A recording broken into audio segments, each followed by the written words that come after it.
0.1 ধাপে 0.1 ধাপে x = -4 হতে 4 মানের জন্য y এর মান বের করতে হবে।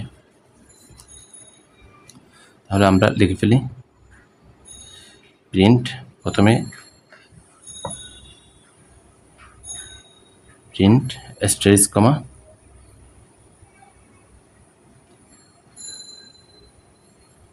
দ্বিতীয় কমা x y। তাহলে আমাদের x এর মানটা শুরু হবে কত থেকে কত, x এর মানটা -4 থেকে 4 এর মধ্যে। তাহলে x এর মানটা শুরু হবে কত থেকে, -4 হতে। তাহলে এটা একটা কি সমীকরণ, দ্বিঘাত সমীকরণ। তাহলে x এর যে কোনো মানের জন্য এখানে বাস্তব মান অর্থাৎ রিয়েল ভ্যালু পাওয়ার সম্ভাবনা বেশি, সেজন্য আমরা এটাকে কি লিখব, রিয়েল ভ্যালু দ্বারা লিখলাম, অর্থাৎ -4.0। ডু হোয়াইল লুপ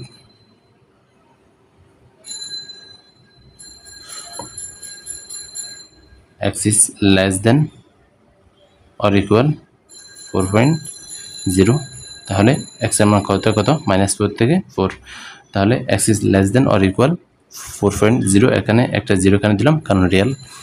তারপর এখন আমরা y এর মানটা বসাবো, y = x²। তার মানে x double operator double star, এটা হচ্ছে পাওয়ার অপারেটর, ডাবল স্টার দ্বারা পাওয়ার অপারেটর বোঝায়। তারপর 3.0 ইন্টু x প্লাস 5.0। তাহলে x এর মানও দিলাম, y এর মানও দিলাম। এখন কম্পিউটার আমাকে কি দেখাবে, x এবং y এর মান দেখাবে। তাহলে প্রিন্ট স্টেরিস কমা x y, x এবং y এর মান আমাকে দেখাবে। তাহলে x এর মান কত করে বৃদ্ধি পাবে, প্রতি ক্ষেত্রে 0.1 করে বৃদ্ধি পাবে। তার মানে সেটা কোথা থেকে বৃদ্ধি পাবে, x থেকে। তাহলে প্রথমে আমরা কি লিখব, x = x plus 0.1 and do stop and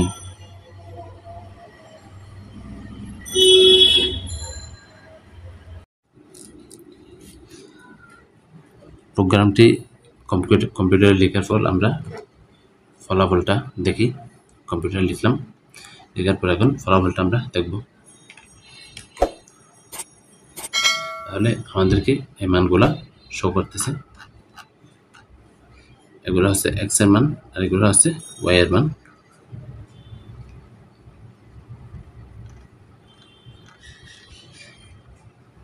তাহলে এখানে একটা শব্দ দিলাম পজ, এই পজটা না দিলে ওই আমার ফলাফলটা দেখাবে না, অর্থাৎ রিলোড দেখাবে।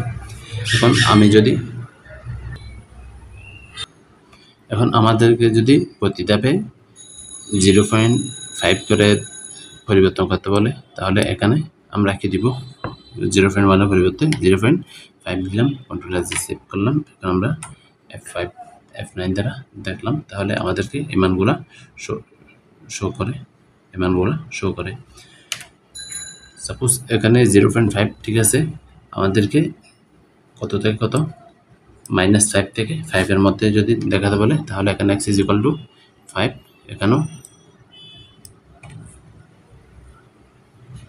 এখানেও কত হবে, 5 হবে, অর্থাৎ -5 থেকে 5 এর মধ্যে। তাহলে আমরা দেখি কত হয়। তাহলে আমাদেরকে এই মানগুলা শো দেখায়। আশা করি বুঝতে পেরেছেন। যদি না বুঝে থাকেন তাহলে কমেন্ট করে অবশ্যই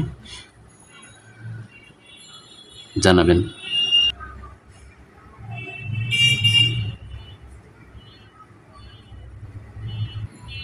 সুবহানাকাল্লাহুম্মা ওয়া বিহামদিকা আশহাদু আল্লা ইলাহা ইল্লা আনতা আস্তাগফিরুকা ওয়া আতুবু ইলাইক।